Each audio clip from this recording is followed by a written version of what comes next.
Fire this useless employee right now. A shrill voice pierced through the elegant lobby of Eternity Manor, the wedding venue I own. The voice belonged to my younger sister, Mandy, and the useless staff she was pointing at with that hateful expression was none other than me. Kelly. Yeah, call the person in charge. Talking to a low-level employee like you is a waste of time. Even my father barked beside her. In their minds, I was nothing more than an ordinary wedding planner working here. They would never imagine that the historic house they were standing in actually belonged to me. The air froze. Other guests turned their suspicious eyes toward us, and even my staff, my subordinates, looked lost, unsure of how to react. Then, from behind me, John, our impeccably dressed general manager, walked forward with calm yet commanding authority. He came to stand respectfully beside me, then politely greeted my dumbstruck sister and father. And in a clear, dignified voice, he said, "You have shown unacceptable disrespect toward our owner." Owner? I could see the color drain from Mandy's face. My father's mouth opened and closed like a stunned fish. Why did it come to pass that I, by my own hand, would turn this family's greatest moment, the crowning event of their lives, into hell after they ruined my beloved daughter's birthday? Let me tell you a story. It all began on that dreadful day. The day when my world with my daughter, Hannah, was still filled with nothing but light and hope. Mom, look! Just 13 more sleeps until my birthday. My soon-to-be 8-year-old daughter pointed at the calendar, her cheeks puffed with pancake as her laughter filled the kitchen. The room itself seemed to glow with her excitement. That's right, sweetheart. Have you decided what you're going to wish for this year? It's a secret. Hannah laughed with carefree joy. This was my whole world. Since losing my beloved husband 5 years ago, protecting and raising her has become the only meaning of my life. Fortunately, my career was thriving. I had purchased Eternity Manor, a struggling wedding venue at the time, and rebuilt it into the embodiment of my ideals. Its reputation spread by word of mouth, and now it's one of the most sought-after venues, booked years in advance. But my family didn't know any of that. As far as they were concerned, my job was simply a wedding planner working at Eternity Manor. A single mother doing her best to make ends meet, that's what they believed. Why did I not tell them the truth? The reason was simple. To avoid their constant pleas for money. I feared that my success would only fuel their jealousy and resentment, twisting our already fragile relationship even further. But that fragile piece would soon shatter, in the cruelest possible way. And then came the long-awaited day of Hannah's birthday. We had rented out a section of Eternity Manor's vast English garden, decorated with pastel balloons and ribbons. The laughter of children echoed through the garden as Hannah's friends gathered to celebrate. Mom, thank you. This is the best birthday ever. Wearing her new dress, she threw her arms around me, her face glowing with pure happiness. Just seeing her like that filled my heart completely. My staff were flawlessly professional, orchestrating the party to perfection. I had given them only one instruction. Today, my daughter is the star. Please give her the best service possible. While the birthday girl was engrossed in a treasure hunt game with her friends, one of the catering staff approached me with a slightly troubled look. I'm so sorry. We're running low on the kids' juice stock. Oh, really? I'll grab some extras from the storage room. I smiled and headed toward the quiet back area, away from the cheerful noise. It only took a few minutes. As I approached the storage door, something caught my eye. Near the edge of the garden, behind a tall hedge, the soil of a large planter was oddly disturbed. And splattered across the dirt was something dark blue and creamy, terribly familiar. No, my heart pounded painfully as I ran toward it. There it was, Hannah's birthday cake, destroyed beyond recognition, our annual Wishing Star Dome cake. Its night sky dome collapsed, the 8 star-shaped cookies crushed to dust. That wasn't all.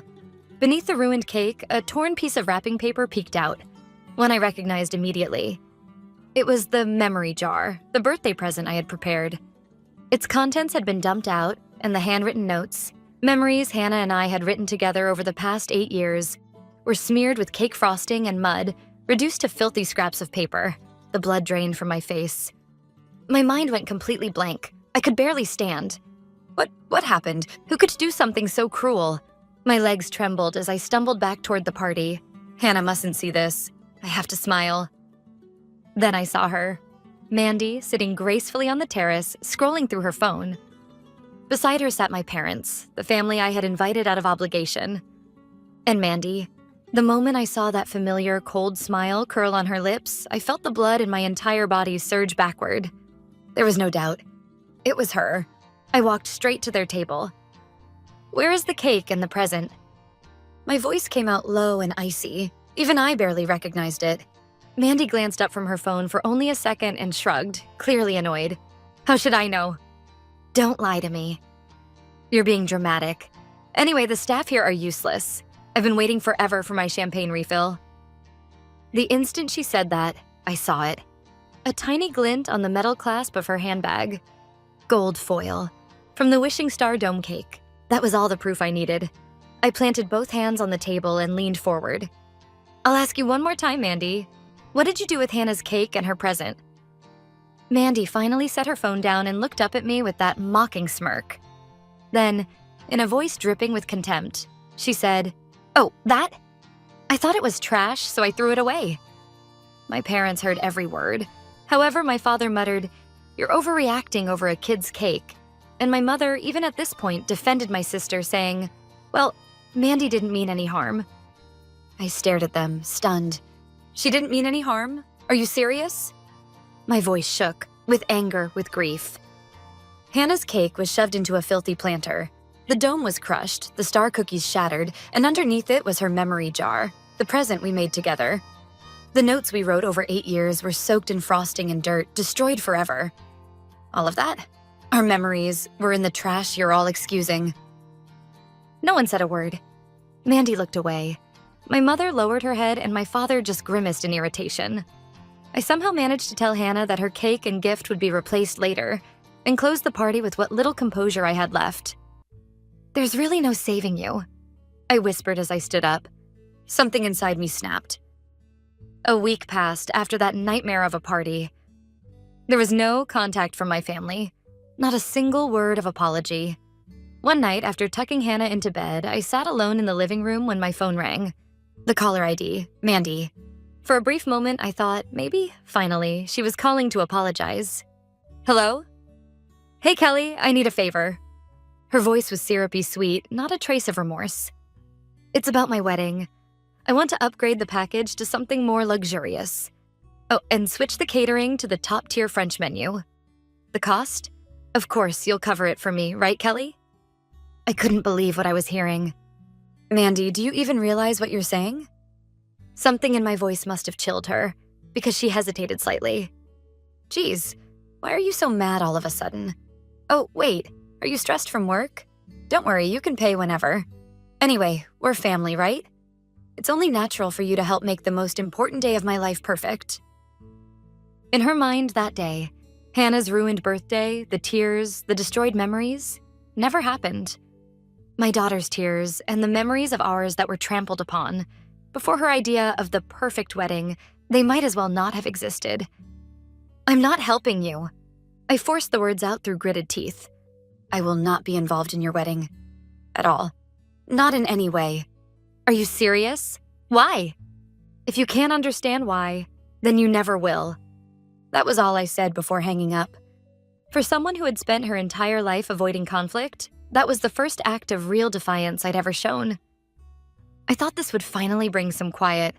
How naive I was.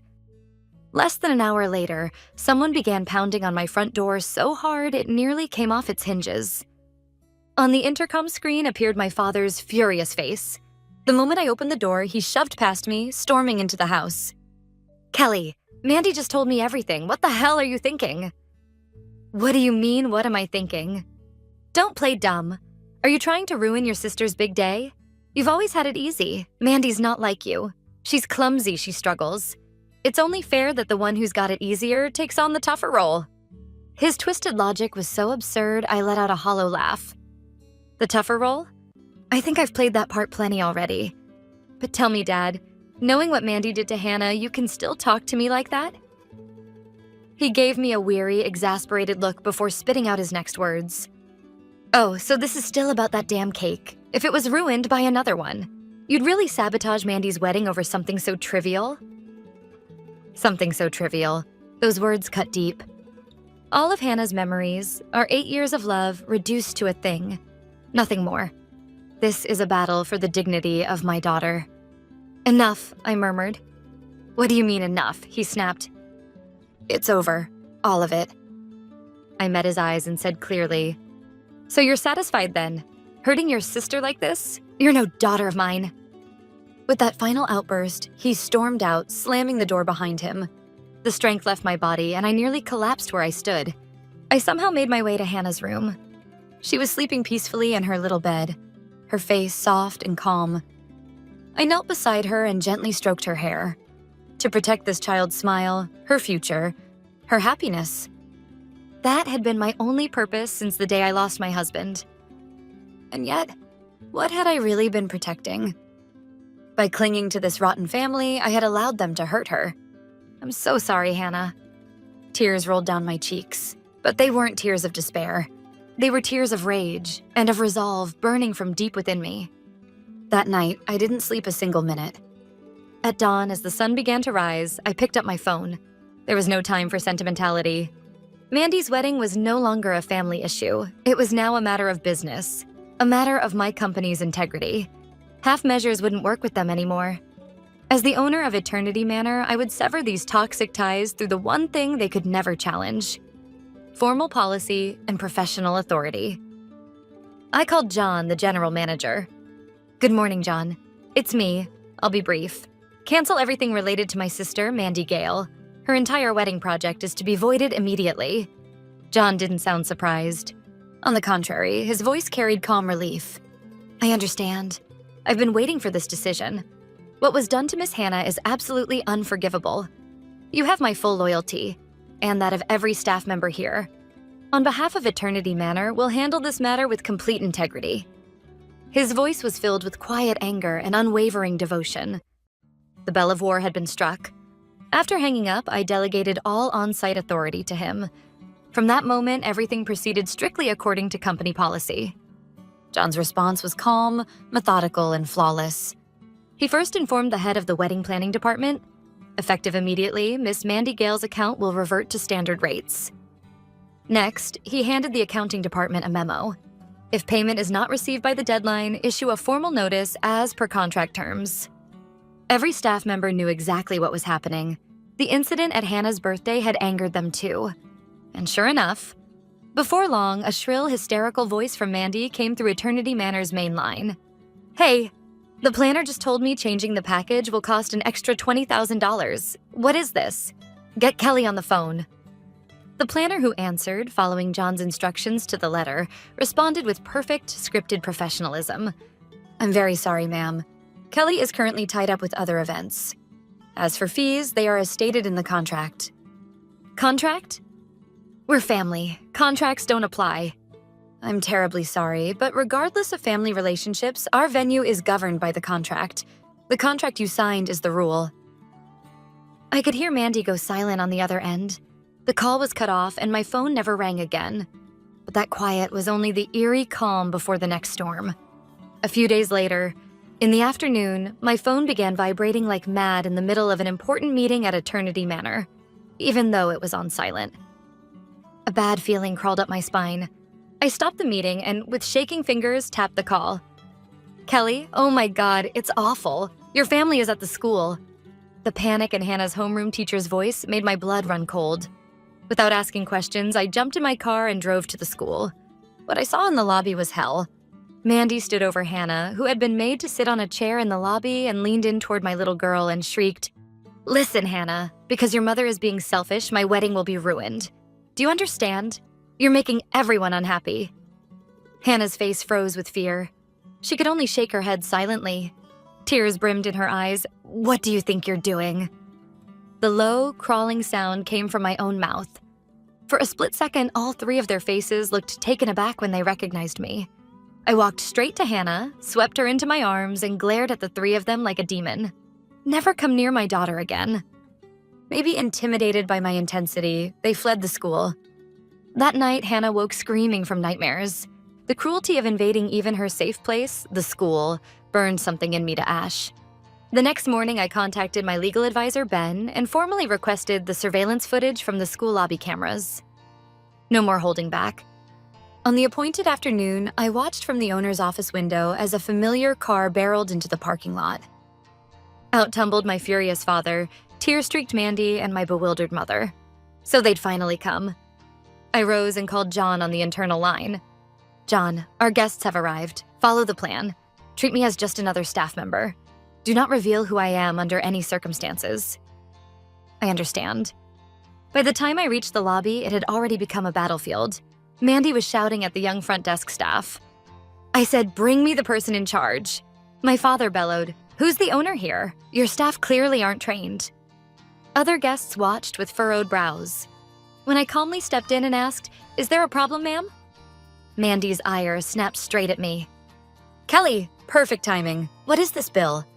You can fix this with a word, right?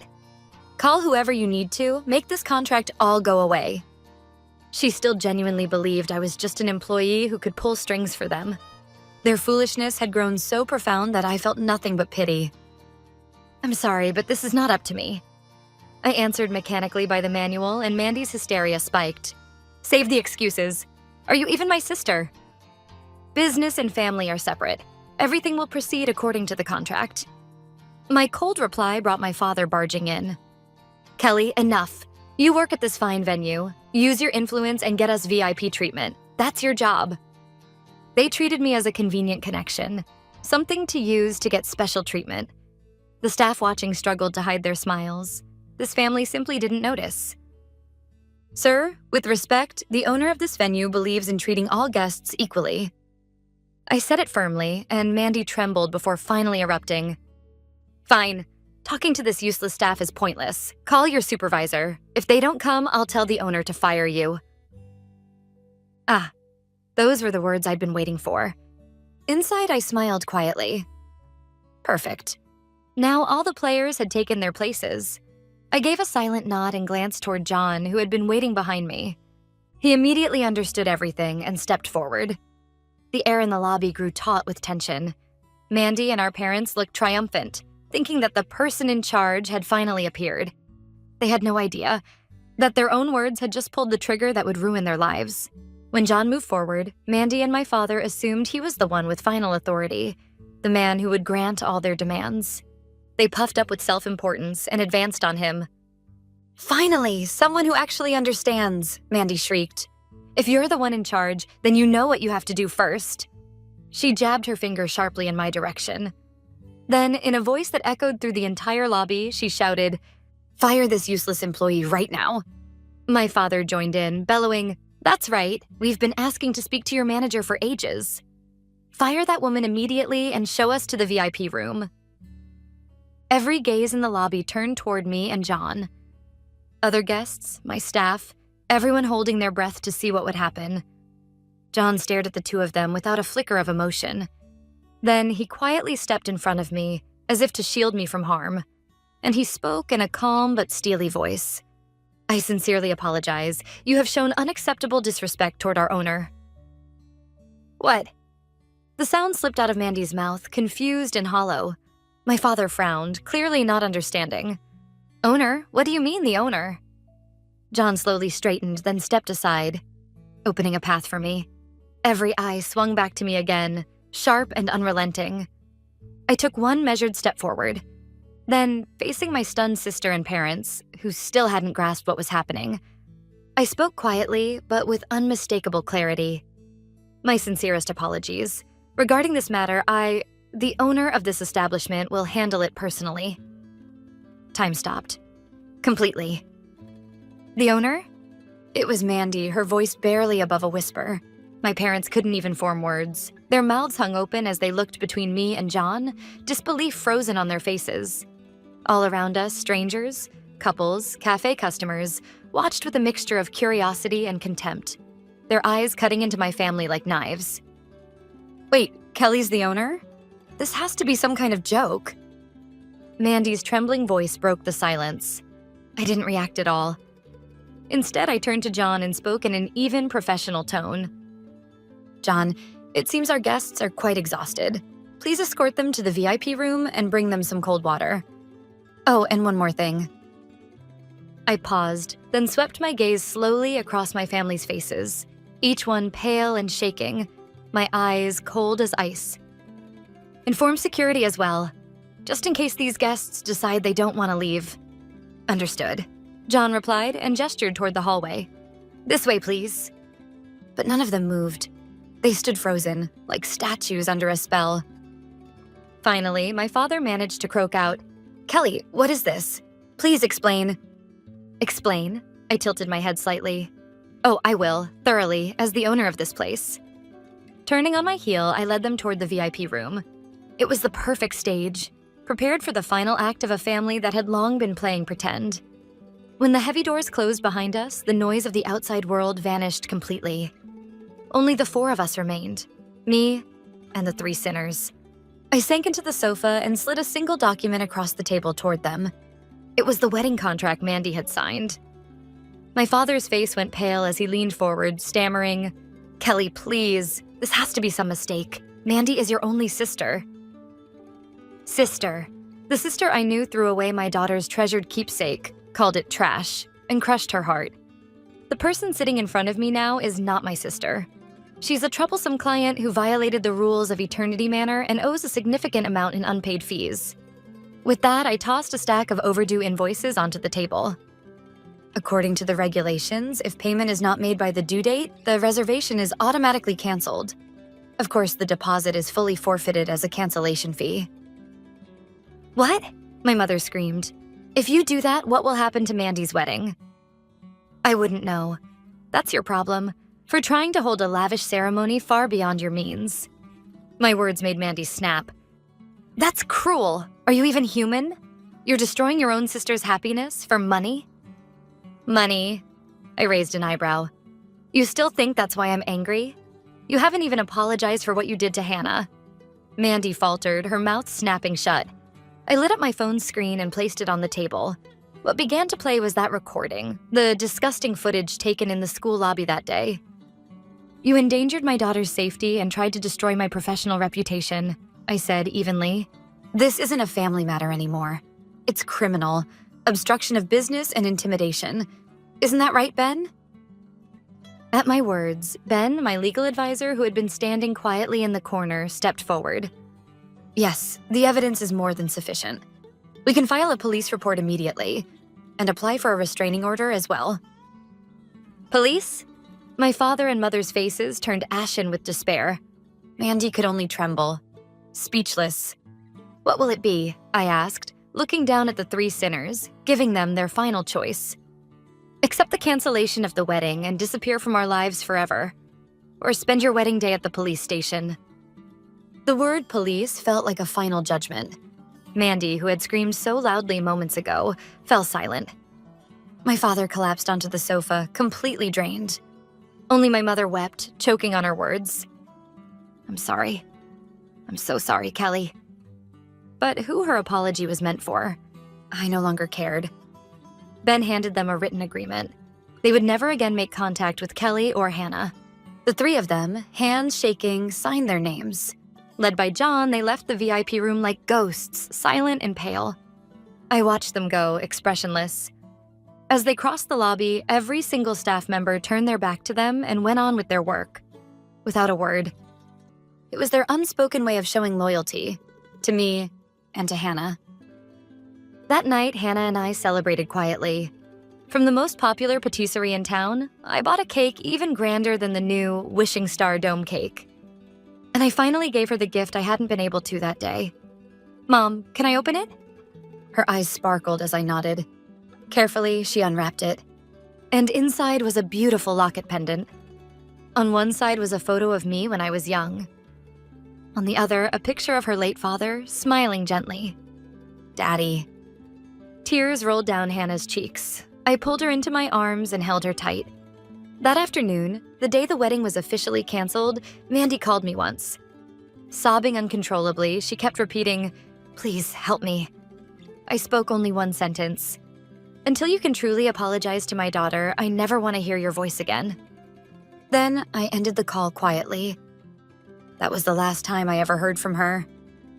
A year has passed since then. I don't know exactly what became of my family. I've only heard that after the wedding was canceled, they were left with enormous penalties, shunned by relatives, and could no longer live their once arrogant lives.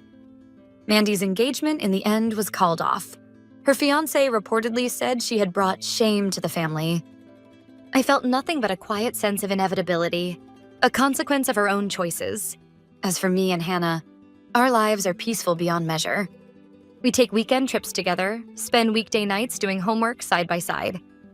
She has healed from that painful day and now smiles brighter than ever. Surrounded by friends, laughing every day at school. As for Eternity Manor, that day's incident made me a legend as the owner who will never yield to injustice, no matter who the client is, and who protects her employees without hesitation. The staff's morale soared, our service quality improved dramatically, and business continues to flourish. Now, no one can threaten the calm life that Hannah and I have built. Because the door that leads back to that cursed past, I've locked it myself with a key that will never be turned again.